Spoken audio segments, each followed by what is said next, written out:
بسم اللہ الرحمن الرحیم۔ آج سے 1450 سال پہلے 17 رمضان المبارک اور جمعہ کا دن، اور اتفاق سے آج بھی 17 رمضان المبارک ہے اور جمعہ کا دن ہے۔ اسلام کا سب سے پہلا غزوہ، سب سے پہلا جہاد جو بدر کے مقام پر میرے مصطفیٰ کے 313 جانثاروں نے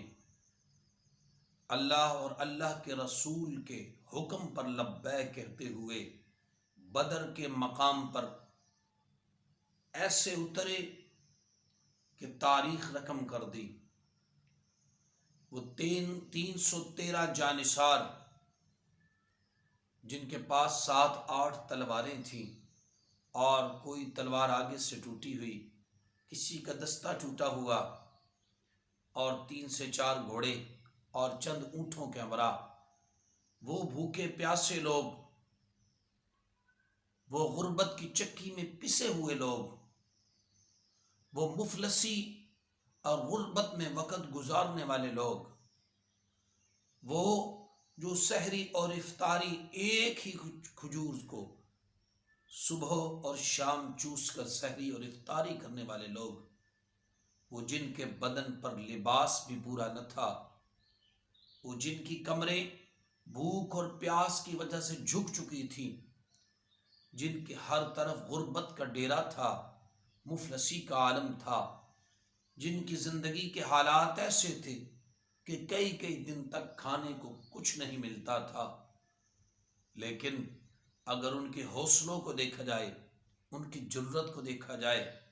ان کے ایمان کو دیکھا جائے، اور ان کے جذبات کو دیکھا جائے،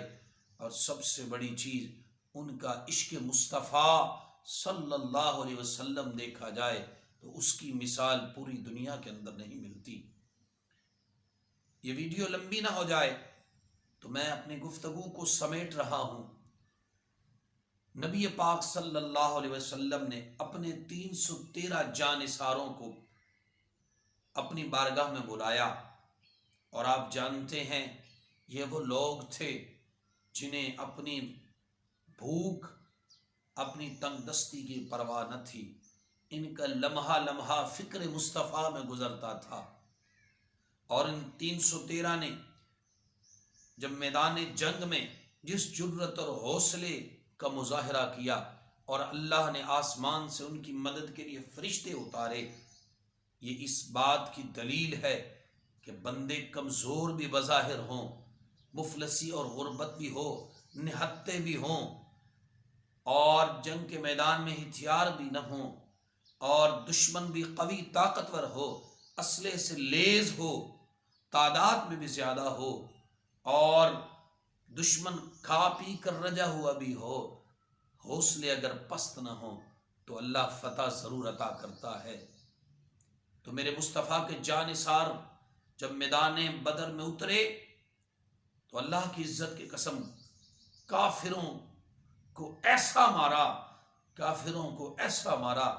کہ وہ دم دبا کر بھاگنے پر مجبور ہو گئے۔ 70 کفار قید ہوئے، اور 70 کے لگ بھگ وہ واصل جہنم ہوئے، اور 14 جانثاروں نے جامع شہادت نوش فرمائی، جن میں سے قریباً 8 مہاجرین تھے جو علماء بیان فرماتے ہیں، اور 6 انصار تھے۔ بہرحال مجموعی جو تعداد تھی وہ 14 تھی۔ تو جب نبی پاک صلی اللہ علیہ وسلم نے بدر کے متعلق صحابہ سے پوچھا تو حضرت سعد بن عبادہ رضی اللہ تعالی عنہ نے عرض کی، یا رسول اللہ صلی اللہ علیہ وسلم، آپ ہماری غربت اور مفلسی کو نہ دیکھیں، یا رسول اللہ حکم فرمائیں۔ ہم الحمدللہ آپ دیکھیں گے کہ آپ کے یہ غلام سمندروں میں بھی اترنے کے لیے تیار ہے۔ اور حضرت مقدار رضی اللہ تعالی عنہ نے جملہ ارشاد فرمایا، عرض کیا، رسول اللہ صلی اللہ علیہ وسلم، آپ ہمیں موسیٰ کی قوم نہ سمجھیں کہ جنہوں نے اللہ اور اللہ کے نبی موسیٰ علیہ السلام کا کھایا، جب جہاد کی بات آئی تو کہا تم لڑو اور تمہارا رب لڑے، یا رسول اللہ وہ موسیٰ علیہ السلام کی قوم تھی، ہم محمد عربی صلی اللہ علیہ وسلم کے غلام ہیں، یا رسول اللہ حکم فرمائیے۔ الحمدللہ اگر آپ حکم فرماتے ہیں تو ہم یہاں سے بھی اٹھ کر گھر نہیں جاتے، یہیں سے میدان جنگ میں جاتے ہیں، ہمارے پاس کچھ نہیں ہے، نہ ہتھیار ہے، کچھ نہیں ہے، لیکن سونیا آپ حکم فرمائیں۔ یا رسول اللہ ہم دائیں سے بھی لڑیں گے، بائیں سے بھی لڑیں گے، آگے سے بھی لڑیں گے، پیچھے سے بھی لڑیں گے، یا رسول اللہ اللہ کی عزت کی قسم جہاں آپ کا پسینہ مبارک گرے گا وہاں آپ کے غلاموں کا خون گرے گا۔ اور پھر اللہ تعالیٰ نے 5000 فرشتے صحابہ کی مدد نصرت کے لیے بھیجے، اور میدان بدر میں اللہ تعالیٰ نے صحابہ کو کامیابی عطا فرمائی، اور وہ کامیابی صحابہ کرام علیہ رضوان کے حوصلے اس نے بلند کر دیے۔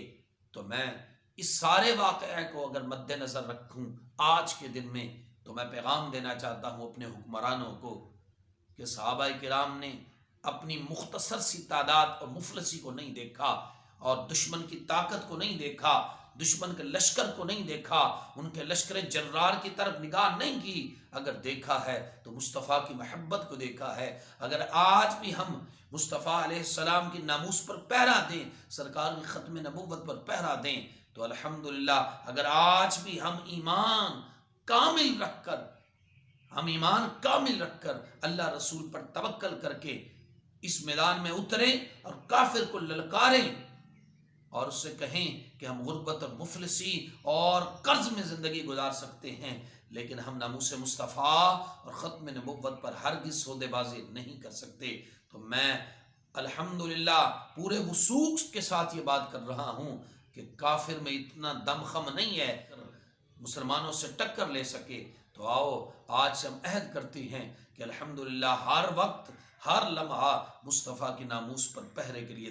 تیار رہیں گے۔ اللہ تعالیٰ حضور کی محبت نصیب فرمائے۔ میرے چینل حق کی آواز کو سبسکرائب کریں اور اپنے کمنٹ سے ضرور آگاہ کریں تاکہ ہمیں آپ کی قیمتی رائے کا پتہ چل سکے۔ اللہ تعالیٰ حضور کی محبت نصیب فرمائے۔ السلام علیکم۔